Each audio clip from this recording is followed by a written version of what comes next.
तेरी मेरी कहानियाँ से सभी अपडेट पाने के लिए बेल आइकन दबाएं। आज की कहानी है पत्नी की तरक्की से जलन, अंतिम भाग। काम बंद कर दूं? अच्छा, तो असली बात आखिरकार जुबान पर आ ही गई। यह क्यों नहीं कहते कि तुम्हें मेरी तरक्की से जलन हो रही है? अजय बोला। हाँ, मुझे तुम्हारी तरक्की से जलन है। मुझसे सहन नहीं होता। तुम मुझसे ज़्यादा कमा रही हो। घर में तुम्हारी मुझसे ज़्यादा इज्जत होती है। हर किसी को बस तुम्हारी ही चिंता है। मुझे तो सब जैसे भूल ही गए हैं। रमा बोली, ठीक है, कर देती हूँ काम बंद।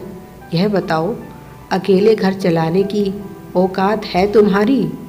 कर सकते हो हम सबकी ज़रूरतें पूरी?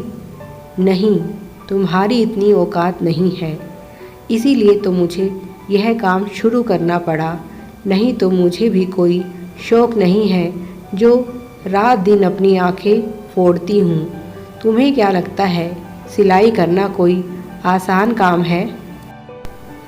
बात ज़्यादा बढ़ती देखकर रमा के ससुर जी बीच में आए और दोनों को एक दूसरे से दूर किया। दोनों को पीने के लिए पानी दिया और कहा, यह पानी पियो और शांत हो जाओ। वे दोनों कुछ शांत हुए। तब रमा के ससुर जी ने कहना शुरू किया, तुम दोनों किस बात के लिए झगड़ रहे हो? उन्होंने अजय से कहा, अगर तुम्हारी पत्नी इस काबिल है कि वह घर चलाने में तुम्हारा सहयोग कर सके तो इसमें बुराई क्या है? यह तो अच्छी बात है, क्योंकि गृहस्थी की गाड़ी के दो पहियों की तरह होते हैं पति पत्नी। एक पहिए से तो गाड़ी चल नहीं सकती। तुम्हें तो अपनी पत्नी का शुक्रगुजार होना चाहिए कि वह घर संभालने के साथ साथ बाहर जाकर कमा भी रही है। उसने अपने ऊपर दोहरी जिम्मेदारी ली हुई है। तुम्हें उसका उत्साह बढ़ाना चाहिए, ना कि उसके रास्ते में इस तरह से रोड़े अटकाने चाहिए। बहू के कमाने से तुम्हारा मान कैसे घट गया, ज़रा मुझे समझाओ। तुम्हें तो खुश होना चाहिए। जब से उसने कमाना शुरू किया है, परिवार में खुशहाली आई है। हम सभी का जीवन स्तर ऊपर उठा है। तुम्हारे ऊपर भी बोझ कम हो गया है। तुम्हें तो उसके इस काम में सहयोग करना चाहिए, जिससे पूरे परिवार को इसका और अधिक फ़ायदा मिले। पर तुम हो कि अपने झूठे अहंकार में सच भी नहीं देख पा रहे।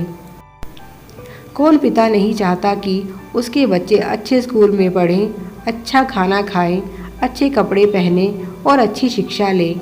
अगर तुम्हारी तनख्वाह से यह संभव नहीं हो रहा तो इसका मतलब यह तो नहीं बच्चे पूरी ज़िंदगी अभाव में ही बिता दें। अगर बहू में काबिलियत है तो उसे भी हक है कि वह उसका इस्तेमाल करे और अपने परिवार की भलाई में उसका उपयोग करे।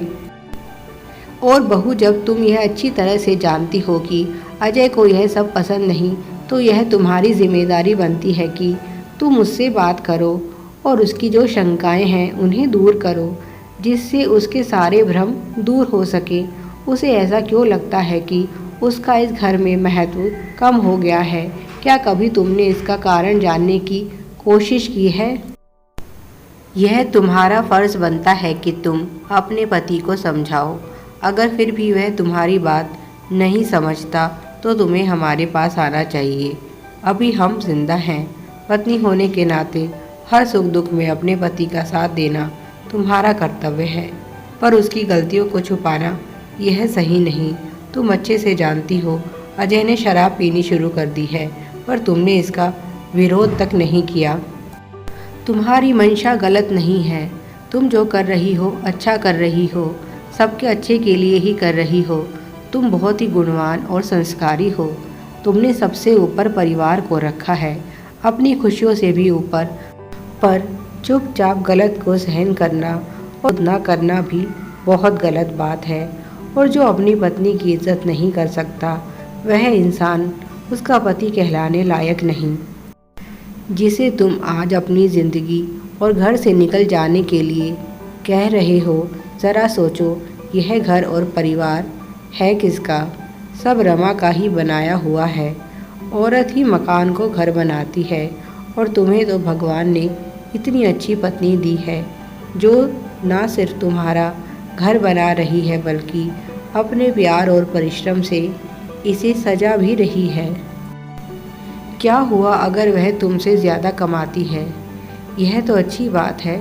और अगर तुम भी बहू से ज़्यादा कमाना चाहते हो तो मेहनत करो और अपनी काबिलियत सिद्ध करो। तुम्हें किसने रोका है परिश्रम करने से? और तुम हो कि अहंकार में चूर होकर नशे में डूबते जा रहे हो। ऐसा करके तुम क्या पालोगे? कुछ नहीं। तुम बस अपने परिवार को दुख ही दे सकते हो, खुशियाँ नहीं। करना ही है तो कुछ ऐसा करो जिससे हम सबको तुम पर गर्व हो, ना कि शर्मिंदगी। क्या तुम्हारे अंदर कोई काबिलियत नहीं? क्या यह अच्छा लगता है तुम शराब पीकर इधर उधर भटकते घूमते हो? वैसे शायद लोगों को इस बात का पता ना हो, पर तुम्हारी इन हरकतों से लोगों को ज़रूर पता चल जाएगा कि तुम्हारी पत्नी कमाती है और इसीलिए तुम्हारे पास ज़्यादा पैसे हो गए हैं शराब पर उड़ाने के लिए।